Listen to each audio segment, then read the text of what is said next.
Walpurgisnacht. Walpurgisnacht is a massive sky-faring witch known as the Stage Machinery Witch, with a nature defined as helplessness. She serves as the main antagonist of Oilia Madoka Magica, appearing repeatedly across multiple timelines as an unstoppable threat. Her name references Walpurgisnacht, a German folkloric event when witches gather to celebrate, reinforcing her chaotic symbolism. She is believed to be an amalgamation of multiple witches. This theory is supported by her many shadowy familiars, which resemble 6 different girls. Her official description claims she views the world as a stage and herself as the tragic centerpiece, constantly spinning in dramatic repetition. A large gear turns beneath her skirt, and her body floats upside down, evoking the image of a marionette manipulated by unseen forces. Her presence is always accompanied by circus-like imagery, flying debris, and high-speed gales. Walpurgisnacht makes her first on-screen appearance in episode 1 during Madoka's dream, although her identity isn't revealed until episode 10. She appears at the end of every time loop experienced by Homura, always arriving on a fixed date and leveling the city of Mitakihara. Homura repeatedly prepares for her arrival using increasingly extreme tactics and weaponry, but never manages to defeat her alone. In the first timeline, Walpurgisnacht kills both Mami and Madoka, triggering Homura's contract.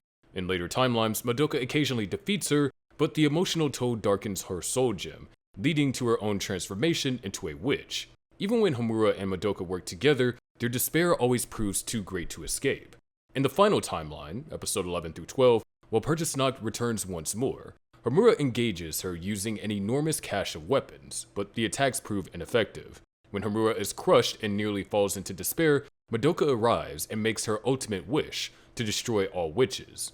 As Madoka transforms into a godlike entity, she purifies Walpurgisnacht with a single shot from her bow, dissolving the witch form and ending the cycle. Walpurgisnacht appears across various adaptations, including Madoka Magia Portable, Magia Record, and Magia Exedra, where her origins and power remain deliberately ambiguous. Walpurgisnacht's known minions include the Theater Company, a parade of clown-like familiars drawn to her magical power. The most recognizable are Blue Nose, riders on 4-legged beasts, and Red Nose, red and black long-eared creatures. These minions assist in carrying out her parade and do not attack unless provoked. Other parade-themed minions include Parade Elephant and Parade Sheep. All act as performers in her endless destructive procession through the skies. Patricia. Patricia is known as the class representative witch, with a nature described as onlooker. She appears in episode 10 of the anime and manifests in a rooftop-based labyrinth, which likely symbolizes a suicide attempt.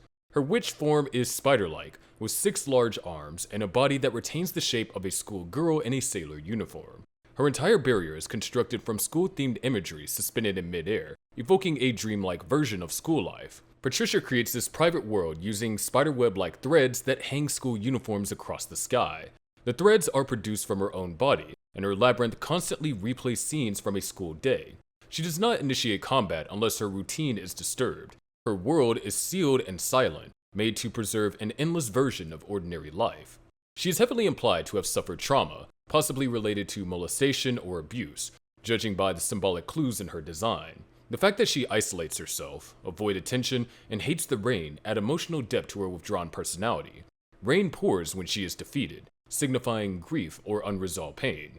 According to the official guidebook, ringing the school bell, especially the going home bell, can end her daily loop and send her home, though her destination remains unknown. Humans who enter her labyrinth fall endlessly until they dissolve, becoming part of the scenery that sustains her. Patricia's familiars are known as Mathieu, symbolic of her classmates. Each familiar consists of only a pair of legs that glide on ice skates across the threads in her barrier. They wear indoor school shoes, confirming that the classrooms are technically indoors. They have no will of their own and are manipulated directly by Patricia through invisible threads. Because the witch always hung her head in shame, she doesn't require her classmates to have upper bodies. Only legs are enough. Creamhilled Gretchen. Creamhilled Gretchen is the witch's salvation with a nature defined as mercy. She is the witch form of Madoka Kaname, appearing across multiple timelines in Puella Magi Madoka Magica, most notably in episode 10 and 12. She is one of the most powerful witches in the entire franchise and symbolizes a twisted interpretation of compassion, believing that absorbing all life into her barrier is an act of salvation.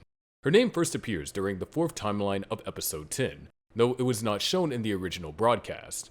In both the second and fourth timelines, her transformation begins with thunderclouds forming into a massive humanoid silhouette.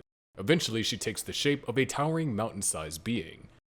QB explains that her strength is so immense that she could potentially destroy the planet within 10 days.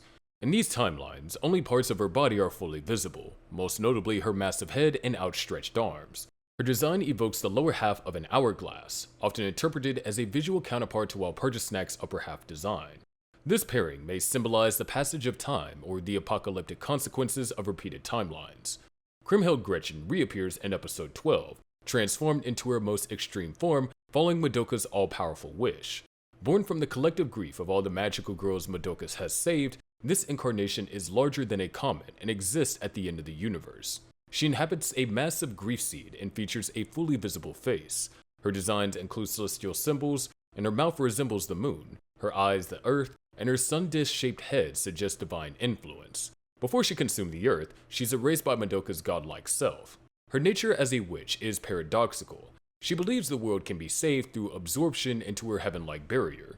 The only way to stop her is to eliminate all misfortune from the world. If the world is free of grief, she will consider it already a paradise and cease destruction.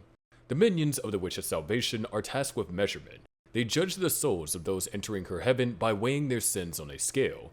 Interestingly, those with heavier burdens may receive greater mercy. The presence reinforces the moral ambiguity behind the witch's act, destruction masquerading as compassion. In Magia Record, Creamhilled's doppel forms explore further extremes. One form appears as a massive floating soul gem that controls gravity and fires light arrows. Others include a New Year-themed version that crushes with overwhelming blessings, a comedic form that ejects Madoka from the core, and a swimsuit-themed variant that freezes everything like a giant sundae, each emphasizing destruction through warped kindness. Gamer Sups is an energy and nootropic formula designed to be a healthier, cheaper, and more effective beverage over energy drinks for gamers or the modern anime weeb on the go. Its blend of essential vitamins, caffeine, and nootropics provide a consistent boost with no jitters and no crash. It has 0 sugar, less than 1 carb, and less than 1 calorie per serving, so it's keto and diabetic safe. Plus, there's sugar-free options. I personally drink it all the time to be able to grind out these straight-to-the-point and informative videos for you guys, and they'll likely be the only sponsor you'll ever see on this channel. So help the channel stay mostly sponsor-free by clicking the link in our description, picking from the many tasty and uniquely named flavors on the website, and use our code ANIMEX at checkout to save 10% on your order. It would be a huge help for us. Also, pick yourself up a aesthetically interesting waifu cup while you're at it too. They're collectible. But anyway. Roberta. Roberta is the Birdcage Witch, a lesser-known but visually distinct witch who appears briefly in episode 10 of Oilia Madoka Magica. Her nature is rage, and she is characterized by themes of confinement, regret, and loneliness. Uniquely, Roberta is implied to have become a witch well into adulthood, unlike most magical girls who contract at a younger age.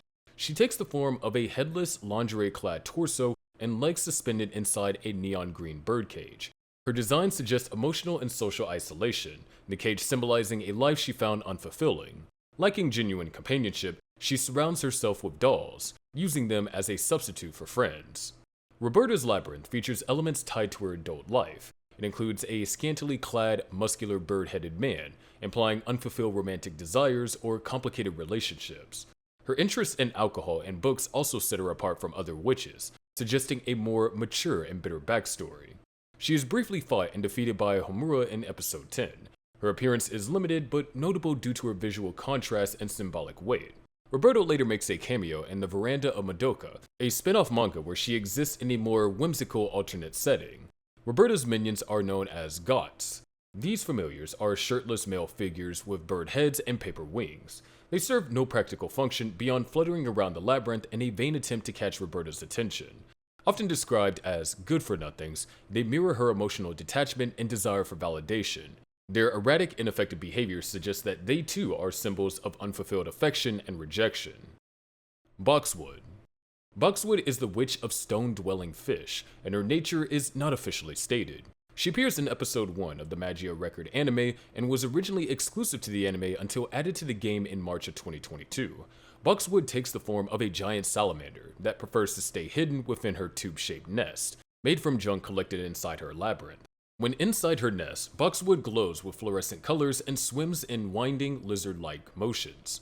Outside, she turns solid black and attacks intruders by body slamming them, flaring out her frills like a deep-sea creature. Despite her aggressive behavior when provoked, she's otherwise passive, content to drift around her lair. Her labyrinth features strange floating pasta in the sky, possibly a reference to the flying spaghetti monster meme. This surreal environment reflects her reclusive and otherworldly nature. She first appears haunting a train and kidnapping a cat, leading Iroha Tamaki to confront her. Later, she appears again with Iroha and Kuroe on the same train, where they are all transported into Zenobia's barrier. Boxwood is ultimately destroyed by Zenobia, who tears her in half in a brief but brutal encounter. Her appearance marks the beginning of Iroha's journey in Magia Record. Boxwood familiars are called Flotsam, and they represent unborn lives drifting aimlessly through her labyrinth. Normally passive, they do not interact with the witch. However, if intruders enter the barrier, they coordinate with Boxwood to eliminate them. Their floating, lifeless presence enhances the dreamlike and aquatic feel of her world. Zenobia. Zenobia is the Witch of Sandboxes, and her nature is immersion. She appears in episode 1 of the Magia Record anime and serves as a boss enemy in the game. Zenobia is obsessed with building the perfect sandcastle, constantly destroying and rebuilding her creations in frustration. She no longer remembers what she originally intended to create. Zenobia's appearance blends a childish personality with regal imagery. Though she resembles a young lady, her behavior is more like a spoiled child. When interrupted during her play, she becomes hysterical and violent. Her labyrinth is beach-themed, but overrun with clutter, suggesting her inability to focus or finish anything. Her perfectionism is symbolic of emotional immaturity and self-imposed pressure. She kills Boxwood upon their first encounter by tearing her apart. Zenobia is then defeated by Yachiyo Nanami. Zenobia's familiars are called Zabali, named after the birth of the Empress of Zenobia. These toy train-like creatures have multiple legs and resemble clockwork animals. They assist in building sandcastles, but eventually lose interest when their efforts are met with the witch's dissatisfaction. They also collect debris as a role, helping Zenobia unintentionally gather materials for her next build. Gertrude. Gertrude is the Rose Garden Witch, and her nature is distrustful. She first appears in episode 2 of Oilia Madoka Magica, where she becomes the first witch to be defeated on screen. Gertrude is completely devoted to her roses, draining the life force of any human who wanders into her labyrinth to sustain them. Her appearance is grotesque, a large cylindrical body made up of bloated red tissue, supported by black roots. Her hair is moss-like, growing actual roses. She is highly territorial and despises intruders trampling her rose garden. Her barrier is highly decorative, laced with floral patterns, butterflies, and Baroque design elements. In episode 1, Madoka and Sayaka stumble into her labyrinth while saving Kyubi, only to be rescued by Mami. In episode 2, Mami confronts and defeats Gertrude after saving a woman marked with a witch's kiss. Gertrude has two types of minions, Anthony and Adalbert. Anthony acts as her landscaper, recognized by their curled mustaches set by Gertrude herself. Anthony minions attack intruders with scissors and high-pitched voices. Despite their dandy appearance, they are aggressive and dangerous. Adalbert is the lookout. When he spots an intruder, he raises an alarm and attacks by headbutting.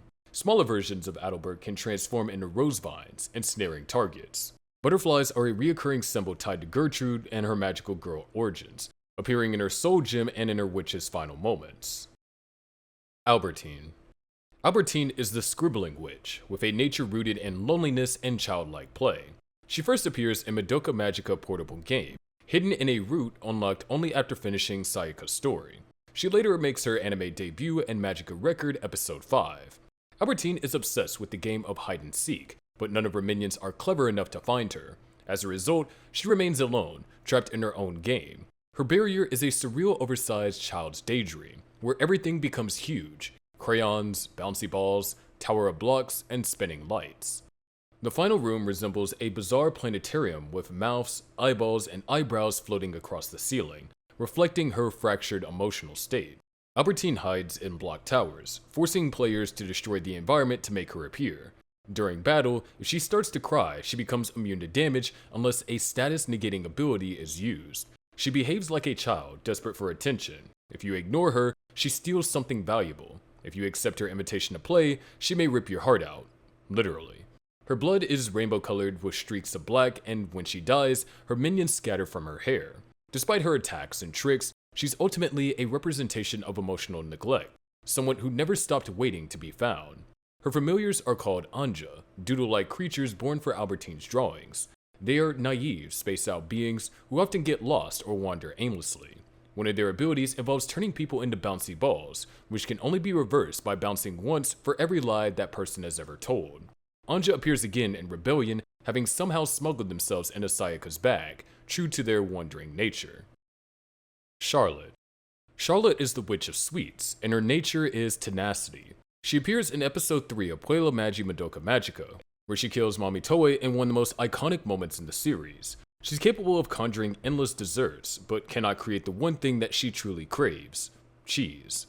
Charlotte has two forms. The first is deceptively cute, resembling a floating dessert creature with a candy-like face, but upon death, she reveals her second form, a massive serpentine monster with sharp teeth, which devour Mami in an instant. Before she can do more damage, Homura arrives and eliminates her using explosives and time manipulation. In the Rebellion story, Charlotte reappears as Bebe, her magical girl form revealed to be Nagisa Momoe, a member of the Law of Cycles. Bebe lives with Mami and helps battle nightmares, switching freely between her human and monstrous forms. Charlotte's minions include Piotr and Polina. Piotr is a mouse-like creature with a stamp for a face. Its task is to search for cheese by headbutting objects, stamping approval if successful. Polina is nurse-themed, offering support functions like healing and combat assistance. Both minions appear briefly during the original anime and Rebellion, interacting with Mami and Bebe during battles. Durbar. Durbar is the Ikigami witch, with a nature described as ablutions. She originates from the Magia record mobile game. Ikigami refers to a living god in Japanese culture, and Durbar's entire identity revolves around constant purification. She is obsessed with washing away the deep-rooted sins within her, soaking endlessly in holy water to cleanse herself. Despite having countless eyes on her tongue that can see into the future, Durbar ignores them. Her focus is solely on the spiritual contamination she believes taints her. Interrupting her purification triggers a violent reaction. She attacks with lightning and floods, and if even a droplet of her sin-laced water touches an intruder, it stains their soul to the point of death. Durbar is not malevolent in the traditional sense. She's tragic, trapped in an unending ritual of spiritual cleansing. She lashes out only when interrupted. Her power stems from her own self-loathing and her inability to feel clean. Her minions are called Patan, who acts as her chamberlains. They cling to her feet, trying to serve her despite the danger. The holy water from Durbar's purification can dissolve them, so they constantly dodge her floods. Despite this, they remain devoted, driven by faith. Ironically, they survive by consuming her expelled sins, meaning if Durbar ever achieves total purity, they would no longer be able to survive. Els Maria. Els Maria is the Witch of Shadow, and her nature is self-righteousness. She appears at the end of episode 7 in Puella Magi Madoka Magica, where she battles Sayaka Miki in one of the series' most emotionally charged encounters. Els Maria presents herself as a silent figure, hands pressed together in constant prayer. She never moves, never breaks posture. Her belief is absolute. She prays for all life equally and offers salvation by dragging everything into her shadow. There is no malice, only unwavering conviction. Her form combines religious iconography, drawing from both Christian and Buddhist motifs, and her barrier mirrors a corrupted cathedral. Inside, the environment is grim. Dead trees, skull, Gothic arches, and an enormous statue of a weeping woman dominate the scene. At the peak of their battle, Els Maria grows a towering tree out of her back, creating a barrier to shield herself from Sayaka. But it isn't enough. Sayaka, who has already begun to emotionally unravel, destroys Els Maria in a brutal, chaotic assault. Her grief seed remains, but Sayaka refuses to use it, passing it instead to Kyoko. Els Maria's familiars are called Sebastian. They are formed from the lives she has saved and exist solely to believe in her. These blind believers constantly search for others to join them in salvation.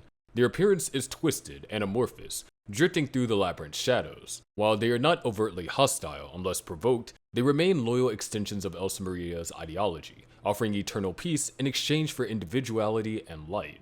Her ability to manipulate and merge into shadows suggests a deeper metaphor, a desire to be unseen, or perhaps a symbolic mourning that masquerades as prayer.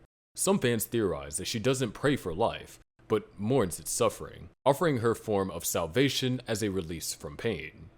Gisela. Gisela is the Silver Witch, and her nature is freedom. She appears in episode 7, seen briefly in a flashback as Kyoko Sakura reflects on her father's ideals and her own past. Gisela's labyrinth is designed around speed and motion. Everything inside it rushes by at dizzying velocity. Cars, wind, light, and debris. However, Gisela herself is the complete opposite. She is sluggish, rusted, and dull. Once a radiant silver being, she has since tarnished from inactivity and melancholy, supposedly after watching the same coastal sunset for too long. Her large frame moves slowly, barely keeping up with the chaos around her. In the anime, Gisela's battle with Kyoko is only partially shown, and her ultimate fate is left unknown. She is not seen being defeated, and her grief seed is never recovered, leaving fans to speculate on what truly happened. Her primary familiar is Dora, whose duty is to declare the witch's opinions. Dora moves erratically, surrounded by pipes that create obnoxious mechanical noises as she spins and crashes through the labyrinth like a sandstorm.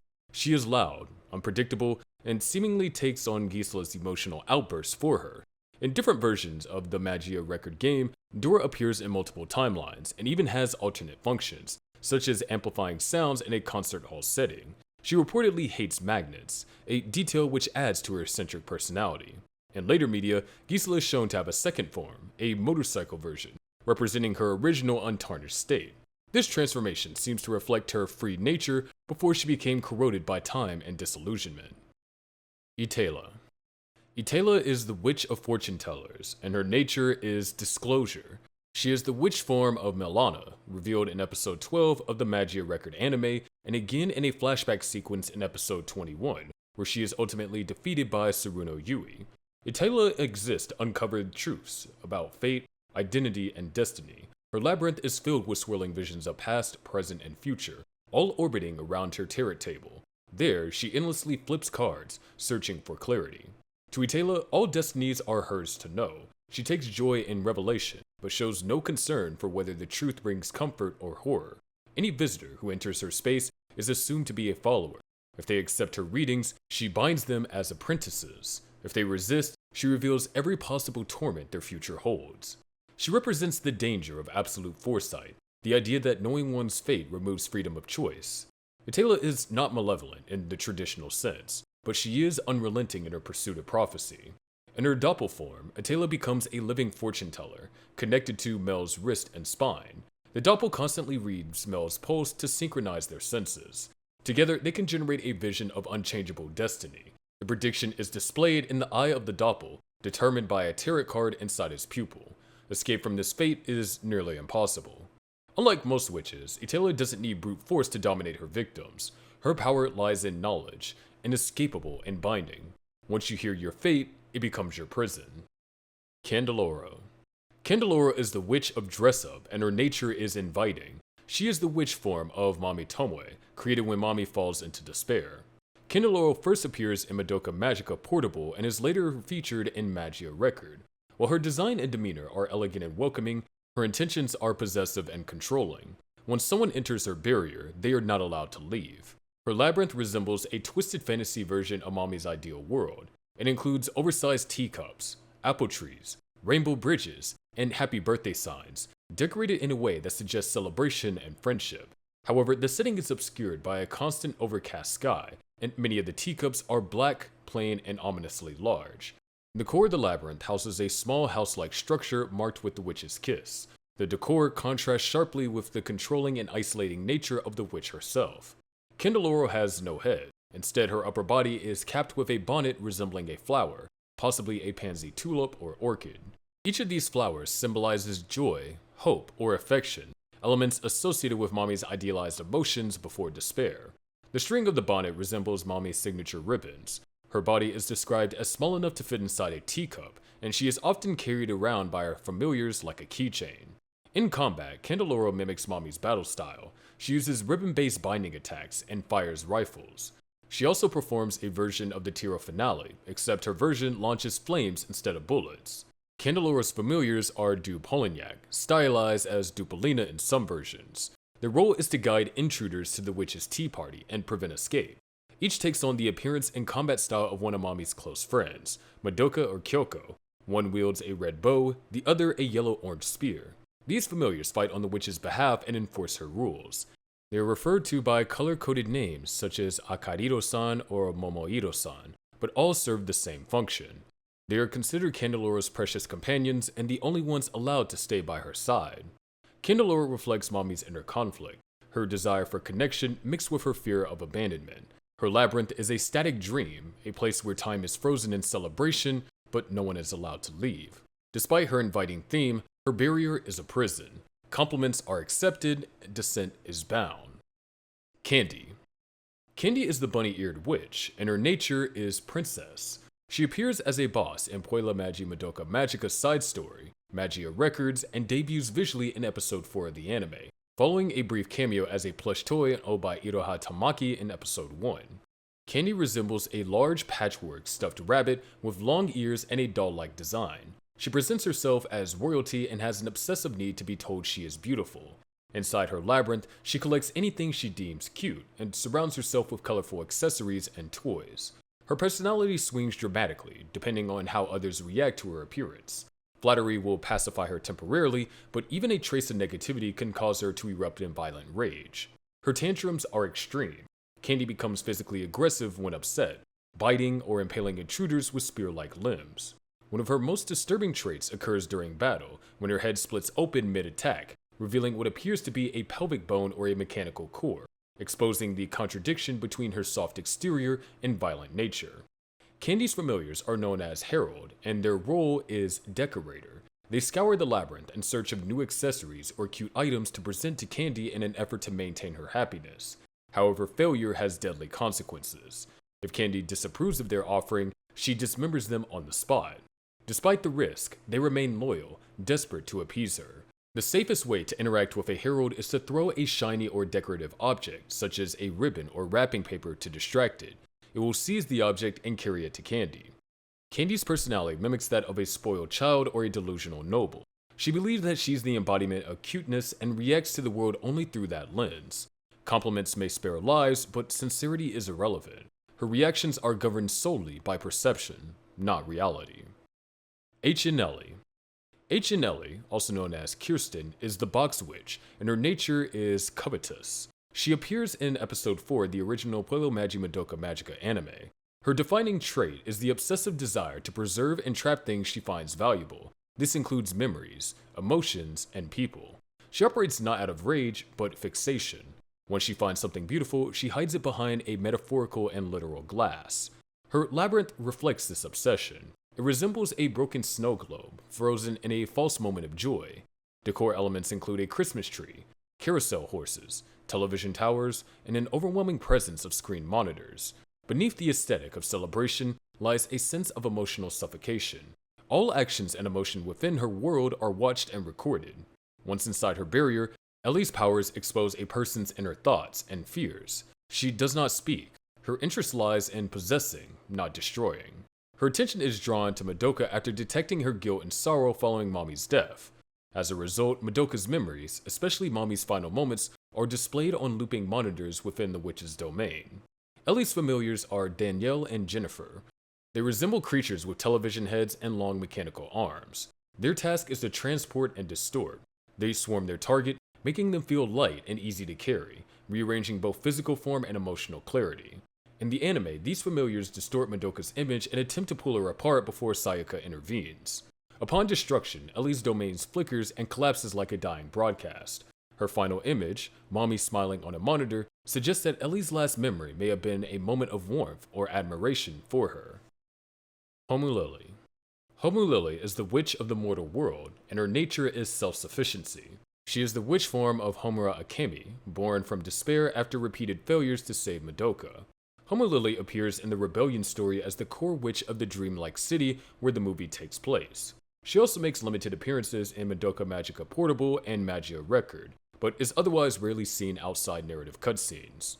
Homaly has multiple forms, both titled the Nutcracker Witch. In her first form, she appears as a broken doll-like figure marching endlessly towards her own execution.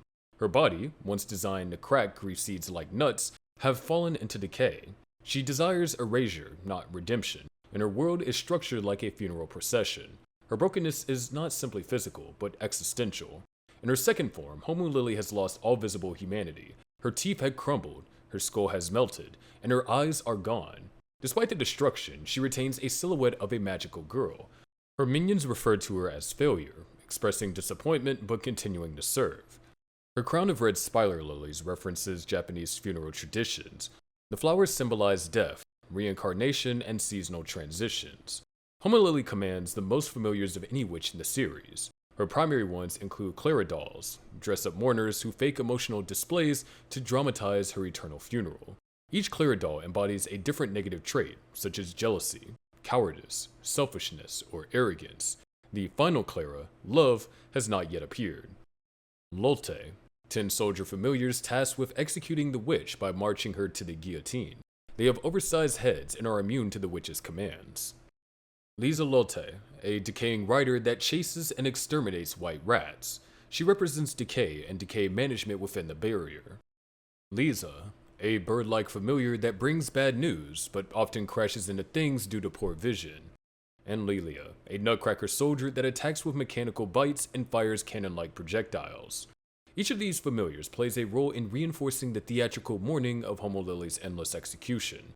The entire labyrinth acts as a metaphor for Homura's inner guilt, helplessness, and unwillingness to let go of Madoka. Ichizo. Ichizo is the Nighthawk Witch, the witch form of Kuoe. Her nature is escape. She first appears in Magica Record, both in the anime and later in the game with an in-battle sprite. Unlike many witches driven by malice, Ichizo is defined by avoidance. She runs from everything: darkness, hope, guilt, even the idea of salvation. Her entire existence is an act of denial. In her barrier, Ichizo does not fight directly. She simply flies in endless circles, chasing a distant red star that never gets closer. Her wings have melted into formless mud, just like her sense of self. She has no voice, no direction, and no real identity left. She doesn't even recognize that she is running, just that she cannot stop. The barrier reflects her inner erosion. It is cold, vast, and disjointed. Space is warped, and light feels artificial. Her form flickers in and out of visibility, reinforcing the idea that she both exists and doesn't. She has become a paradox, completely isolated and unable to connect with anything, yet still reaching, instinctively, towards something unreachable. Ichizo has no named familiars, and her presence is more atmospheric than combative. She engulfs others, not to harm, but to eliminate the burden of connection. Any individual that crosses her path is absorbed and erased, reinforcing her instinct to separate from all bonds. Itzli. Itzli is the Witch of Oblivion, with a vengeful nature. She is said to have once been a magical girl from the end of the galaxy, placing her own origin far outside the known boundaries of the magical girl system on Earth. Now, she appears with one goal: to erase the existence of magical girls altogether. Itzli is the final boss of the Oblivious Barrier, found on floor 50 of Madoka Magica Portable. Her barrier resembles a peaceful grassy field, but it is littered with film reels, a gaping pit, and recurring visual distortions. The aesthetic is deeply nostalgic, yet eerie, filled with remnants of forgotten lives and decaying memories. Itzli does not have original familiars. Instead, she uses shadow magical girls, similar to those under Walpurgisnacht's control. In battle, she displays enormous physical power. Her signature attack involves stretching massive hands from pools of black goo, crushing her enemies, or transforming the goo into projectiles, such as a spear that rains down from above. In Slot Puella Magi Madoka Magica 2, her barrier takes the shape of a decrepit movie theater. During the approach, motionless heads of magical girls appear seated throughout the hall. The battle begins after a film screen rapidly plays traumatic memories from Homura's life, concluding with a pulsating image of Itzli. In this version, she summons other witches and familiars, including Charlotte, Isabelle, Adalbert, Gotts, Sebastian, and Mathieu, as defensive layers during the fight. This ability to call upon the memories and imagery of other witches suggests that Itzli is aware of her past and the collective torment of magical girls. Unlike most witches, Itzli remembers, and it's that memory she wants to destroy, not out of pain, but vengeance. Not just her own memories, but all of them. Isabelle. Isabelle is the artist witch, with a nature rooted in vanity. She appears in episode 10 of Madoka Magica, targeting Homura during one of her lowest points. She also returns in Madoka Magica Portable, Online, and the Battle Pentagram. Her barrier is theatrical, filled with grand displays and sculptures, but none of it is original. Every piece of artwork within her world is plagiarized, borrowed from something seen before. Despite believing she's a visionary, Isabelle's creativity is hollow. Her obsession isn't with innovation, it's with recognition. She wants others to admire her as a genius, even if what she presents is derivative. The disconnect makes her dangerous, not in brute strength, but in how she manipulates. In her encounter with Homura, Isabelle doesn't attack physically at first. She uses psychological pressure, speaking directly into Homura's grief, potentially driving her closer to suicide. Her vulnerability is her ego. Her witch card even notes that to defeat her, all you need is a well-known critic. Recognition and critique are the only forces that destabilize her illusion. Isabelle's familiar is Michaela, a living art piece built from the body parts of the witch's victims. Every time Isabelle kills, she adds a piece of her victims into Michaela's form. Michaela is not a servant, she is the medium. The aesthetic obsession turns grotesque, where admiration becomes possession. Marusia. Marusia is the Hanamichi witch, and her nature is resurrection. She's gentle-hearted, not destructive. Her barrier resembles a flower-lined stage runway, a path above countless bodies struggling for space beneath. Marusia has one goal, to bring people back to life. But her understanding of life and death is broken. She cannot tell whether someone is already dead or merely close to it. Her method of resurrection is absorption. She draws in human corpses, then reincarnates them as her minions. This isn't meant to expand her territory or serve her in combat. It's an act of longing, a desire to undo death without understanding what it means to do so. Marusia is described as a witch from a foreign region, suggesting she is disconnected not only from the rules of nature, but also from the culture of other witches. Her actions are not malicious, but tragically misguided. Her minions are the resurrected dead, referred to simply as the Hanamichi witch's minions. Their role is to be patients. They shuffle under the barrier's path, constantly muttering, but their words are not coherent. Their brains are locked in a loop, repeating fragments of thought from right before and after death. These memories play back endlessly, creating a wall of noise, regret, and confusion. In Marusia's world, resurrection does not equal restoration. Her creations are broken, stuck between memory and silence, and she doesn't know the difference.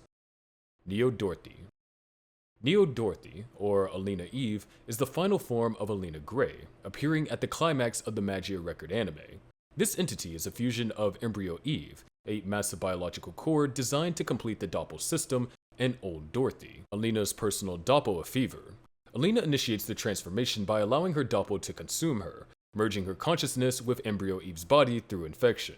The result is a godlike witch capable of instantaneous mass infection. Within seconds, she spreads the Doppel-Fever to tens of thousands of people, transforming them into artificial magical girls.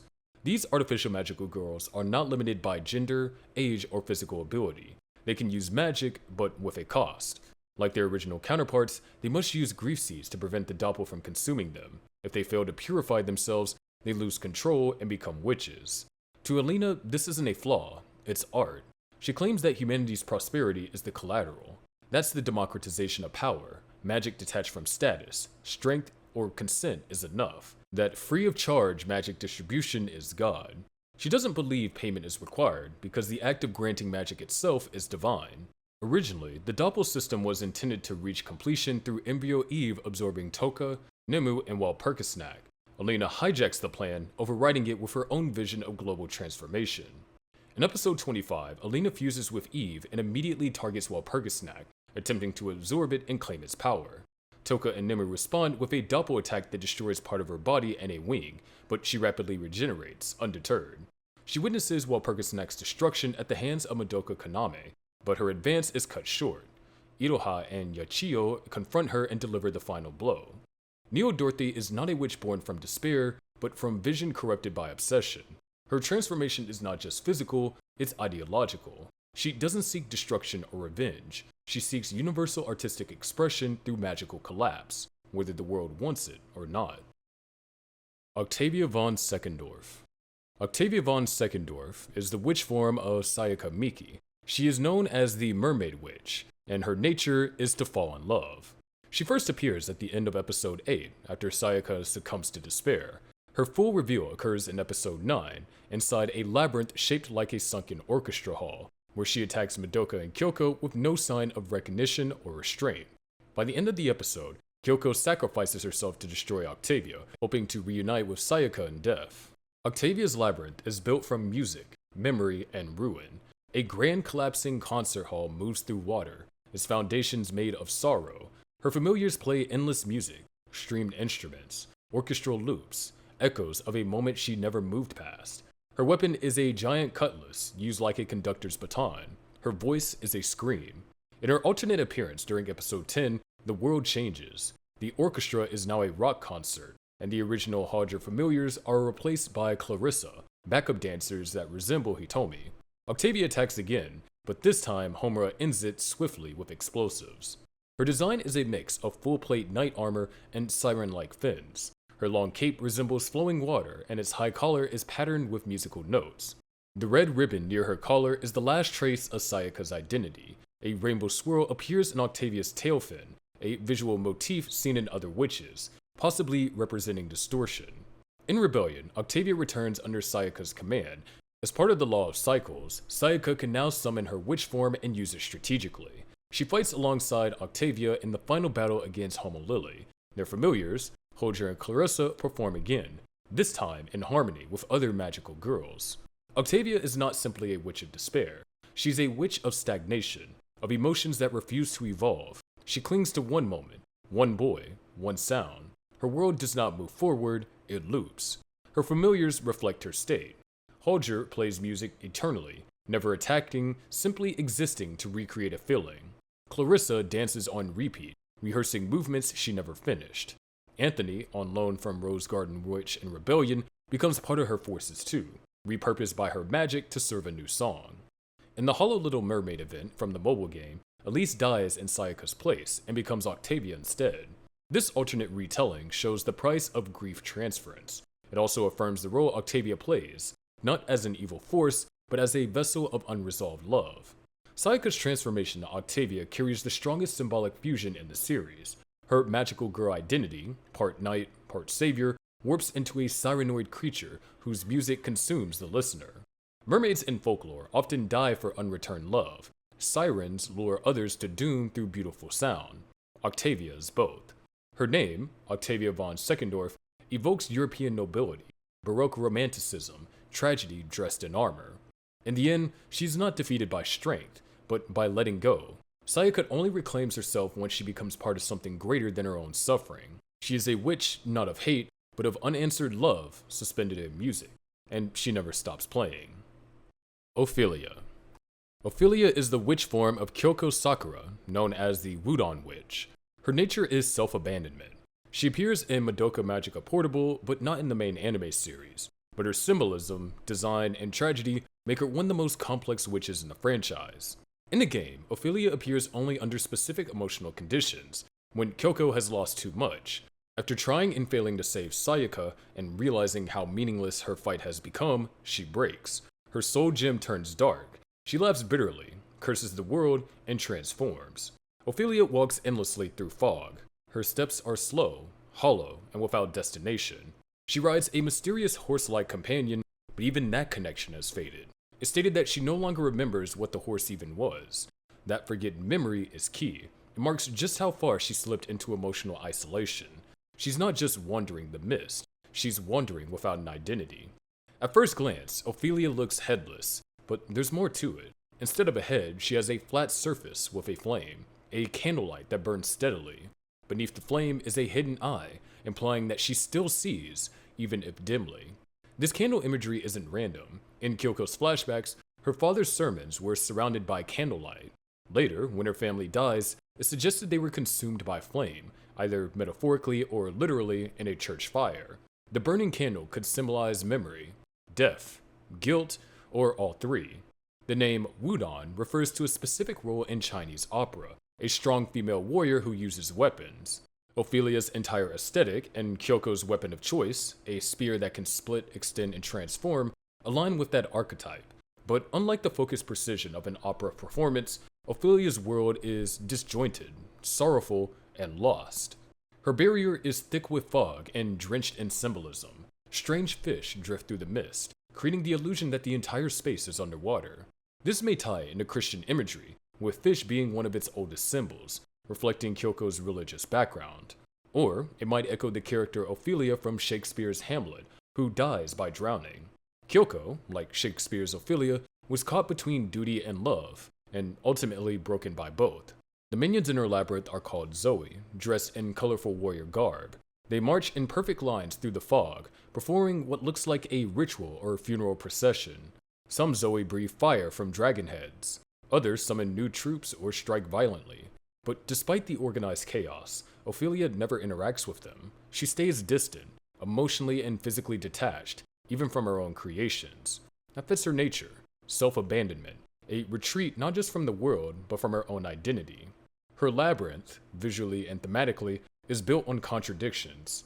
It's vast yet claustrophobic, ritualistic yet chaotic, beautiful yet broken.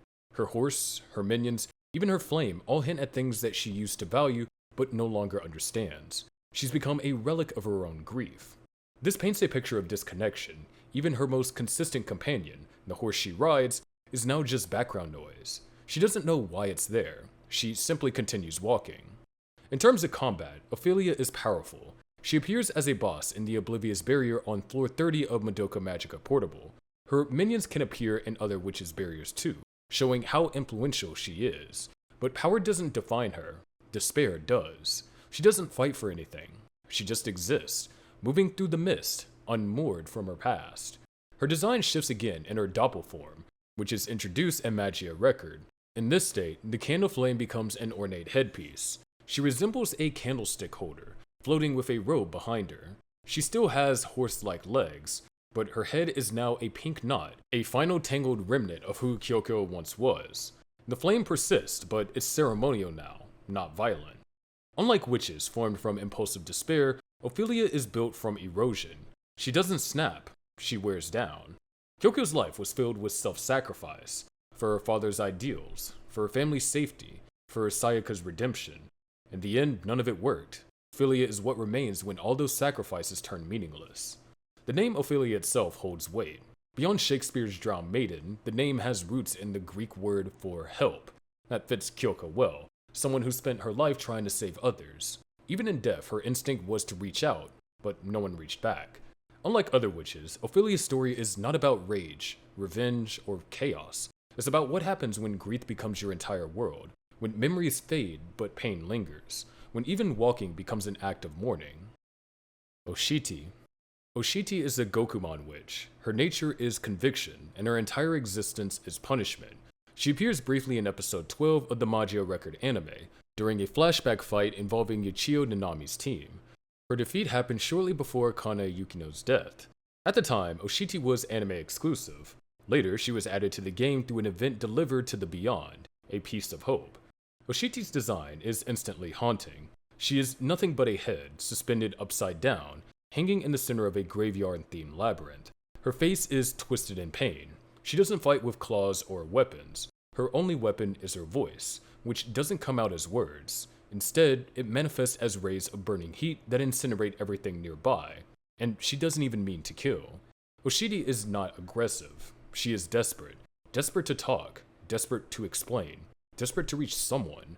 But the moment she tries, the heat of her voice reduces everything around her to ash, including those that she may be waiting for. She's locked in a cycle of unintended destruction. The word Gokumon connects directly to Edo period execution practices in Japan. It refers to a form of punishment where criminals were decapitated and their heads displayed publicly as a warning. That's Oshiti's entire form, a severed head forced into eternal display. Her hanging pose mimics the shame suspension of the guilty, judged and left to rot. Her labyrinth reinforces this. It's lined with grave markers, crammed into every corner of the landscape. Each gravestone marks either a sin she committed or the regret of someone innocent tied to her actions. The barrier doesn't feel like a battlefield. It feels like a mass grave built from guilt. Inside this realm, Oshiti is not alone. Her familiars are called Suzugamori. The name is taken from a real historical execution ground in Japan. These minions are unusual, not only because of their origin, but because they're the ones who punished Oshiti. They're the reasons that she's hanging. They dragged her down, restrained her, and reduced her to what she is now, just a head. But they're not finished with her.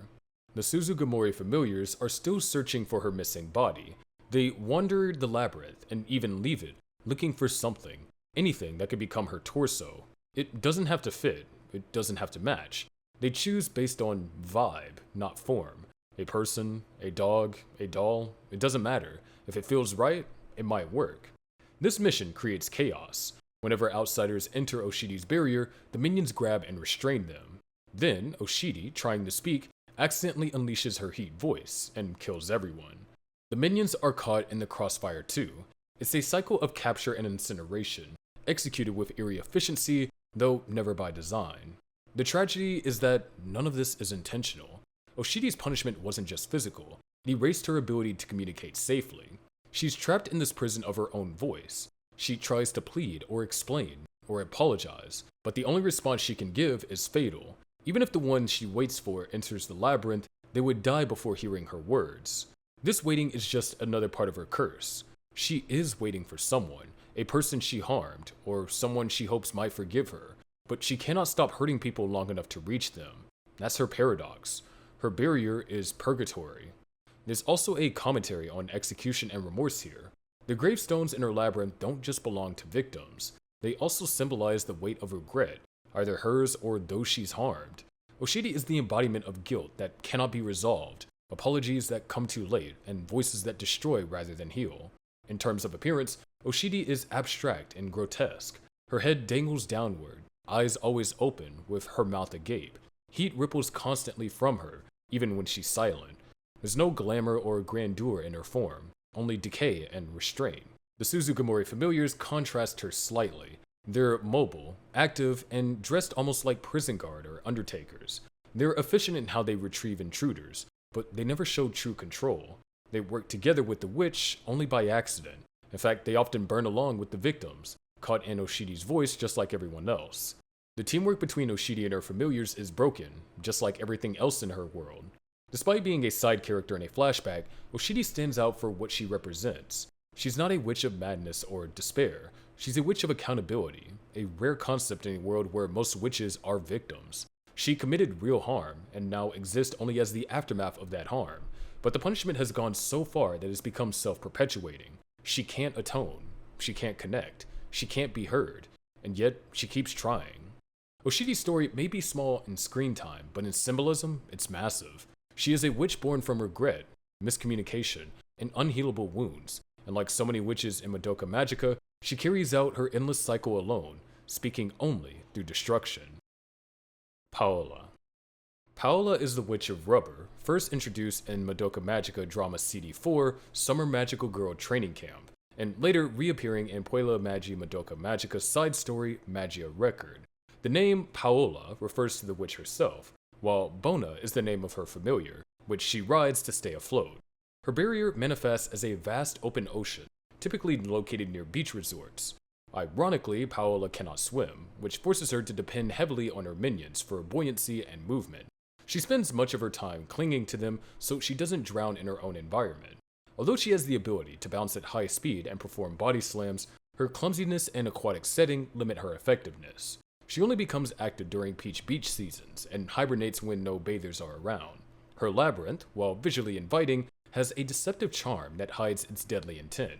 Humans who accidentally enter often meet their end in the water. The minions that serve her are known as Bona. These buoyant familiars skim across the water's surface like pond skaters and are disguised as pool floats or inflatable rings. They can shoot beach balls that flip their victims upside down, leading many to drown helplessly. Though they seem harmless, they are relentless once activated. Because they are air-filled, they are vulnerable to sharp objects, which make them easy to destroy with the right tools. Rebecca. Rebecca, known as the Witch of Sheep, represents insomnia. Her appearance resembles a massive woolly sheep with large curled horns and an array of eyes that never close. These eyes reflect her eternal wakefulness and constant fear. She refuses to leave the fenced area at the center of her labyrinth and waits for her familiars to bring her food. Her realm is covered in white crosses and fields made of stitched green fabric, hinting at both fairy tale elements and a protective religious symbolism. Despite her sheep-like appearance, Rebecca is deeply paranoid, staying awake at all times and rarely acting on her own. She believes herself to be the pet of her familiars and only reacts with aggression when one of them is harmed. At that point, her panic turns to violence and she lashes out in a frenzy. In the Magia Record anime, Rebecca's eyes are depicted as a single swirling spiral, further symbolizing her insomnia and unbalanced state. She never acts independently and is content to remain isolated in fear. Her familiars are called Joseph, They act as shepherds, guarding Rebecca and casually patrolling her domain. Normally idle, they spend their time talking amongst themselves about mundane topics like Shii's quality. When they detect a human intruder, they coordinate an attack using the horns around their necks. Though they appear harmless, their loyalty to Rebecca is absolute, and they take pride in being her protectors. Shii Egumo. Shii Egumo, also known as Embryo Eve, is one of the most powerful witches in the Madoka Magica universe. She is the witch form of Ui Tamaki and embodies the contradiction of happiness with a nature rooted in suffering. Her initial state is a cocoon-like form resembling her doppel, enclosed in a magical field that contains her overwhelming power. Later, she hatches into a colossal silk moth-inspired creature, reflecting both growth and distortion. Shii Egumo absorbs the dark energy released when magical girls turn into witches, making her a living generator of despair-based magic. Her existence gave rise to the doppel system, which lets magical girls release impurities without becoming witches. In Magia Record, the mages secretly nurture her under Hotel Fenthob, planning to use her Grief Siege transformation to destroy Kamihama City and sever ties with the incubators. The witch's body is covered in gemstone-like growths that help her manage her chaotic energy. Once she matures, her influence would spread globally, turning her into an unstoppable force. If the core piece inside her is disturbed or removed, she becomes unstable and violently shakes the area to recover what she lost. If the field containing her dissolves, she disintegrates into the air, leaving behind unknown consequences for the world. Her minions are known as Oscar. These swallow-like creatures fly tirelessly to gather emotions, memories, and magical energy as offerings to their master. They build tornado-like nests where they prepare these gifts. Even after losing their master, they seem to persist in some unknown form, as if their loyalty continues beyond the witch's presence. Stacy. Stacy is known as the Witch of Rooftops and has the nature of a dreamer. She spends all her time sitting quietly on a school rooftop beneath a clear blue sky, completely immersed in her thoughts. Her enormous brooch, which visually striking, does not represent her original appearance. Stacy's entire existence revolves around the peaceful moments she spends between naps, thinking about futures that will never happen. She has no desire to leave the rooftop and only reacts if someone invades her space. Her familiars tie her legs down and lock the rooftop door to prevent her from flying away, but this confinement does not bother her. She seems to prefer staying still forever, basking in the daydream. Her labyrinth is isolated, serene, and held together by her unwillingness to face reality. Her familiars are called Ekaterina. They are fast-moving, key-carrying figures obsessed with security. Their main concern is that Stacy might try to leave, so they constantly check locks, clean the school, and maintain order. Each carries its own key, fearing the loss of the original. If an intruder is found, the familiars swarm and attack with their precious keys, defending their dreamer witch from outside interference. Sulea. Sulea is the Witch of Darkness, defined by a nature rooted in delusion. Though she never appeared directly in the Madoka Magica anime, her presence has long been hinted at through her familiar, Ola. Ola is first seen and swiftly eliminated by Mami Tomoe at the beginning of episode 3. The familiar would later reappear in Madoka Magica Online, The Rebellion Story, and Magia Record, with Sulea herself finally making an official debut in Magia Exedra. She is described as the remains of a girl who clung to darkness as her only source of hope. For her, light was something to flee from, not embrace. Even after becoming a witch, she instinctively hides from anything that threatens to illuminate her existence. Her strength increases the deeper the darkness gets, making her a near-invincible force in pitch-black environments. However, in a world where light can be found even at night, her dominance has faded, and she's no longer as threatening as she once was. Her labyrinth is set in a jungle gym, and her witch form appears abstract and inkblot-like, suggesting a troubled psyche, perhaps even rooted in childhood trauma or psychological treatment. The chaotic formless design implies a girl who may have spent time in therapy trying to navigate her own internal confusion and the fear of the waking world. Sulea is being trapped in her own fantasy, rejecting the reality she once struggled to live in. Her only tie to the story until Magia Exedra was through her minion, Ola. This familiar represents the witch's desire to dream and escape from reality. Ola has the power to shapeshift into anything that reflects Suleika's thoughts, but only within pitch-black darkness. Her strength is immense in total shadow, but even a sliver of light, a street lamp or the moon, weakens her dramatically. Ola reflects Suleika's inability to reconcile with reality, acting as both the voice of her fantasies and the shield that keeps the light at bay. Shinn. Shinn is a witch of babysitting, and her nature is poverty. Her existence revolves around a desperate eternal search for the baby she once lost. When she encounters a human, she immediately straps them to her back, regardless of age, mistaking them for the infant she's trying to reclaim. The bindings are so tight that her captives can barely breathe. This obsessive behavior suggests a deep-rooted trauma, possibly linked to a moment of neglect or failure that became too much to bear. Despite her fixation on babies, Shinn despises taking care of them. She resents the very task she imprisoned herself in, revealing that she never liked babysitting in the first place. Her job was done out of necessity, not love, and her dislike for her role only deepened her internal suffering. The grief that led to her witch transformation was likely tied to this forced responsibility, perhaps an accidental loss of a child under her care. Her design evokes baby-related imagery, particularly the shape of a pacifier, and her labyrinth reflects themes of unwanted duty and poverty. Her witch nature curses her to an eternity of pretending to care for something she loathes, all while being unable to escape the guilt and burden of her former life. Shinn's minions are called Katori, and they exist solely to make her life more difficult. Their primary role is hopscotch, but their cruelty runs deeper. When they throw a rock, the witch instinctively chases it, thinking it might be her lost child. The minions then simply observe, amused by her torment. They feed on the blood of the humans Shinn captures, further disrupting her delusional motherhood. Despite the fact that Shinn clearly despises them and they cause her more harm than good, the Katori remain by her side, perhaps as a reflection of her inescapable situation, bound by duty, grief, and the lingering effects of poverty that defined her life. Teresa. Teresa is the witch of pendulums, defined by the nature of repetition.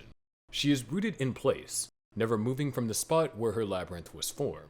Her existence is marked by stillness and cycles, and her influence spread not through motion, but through sound.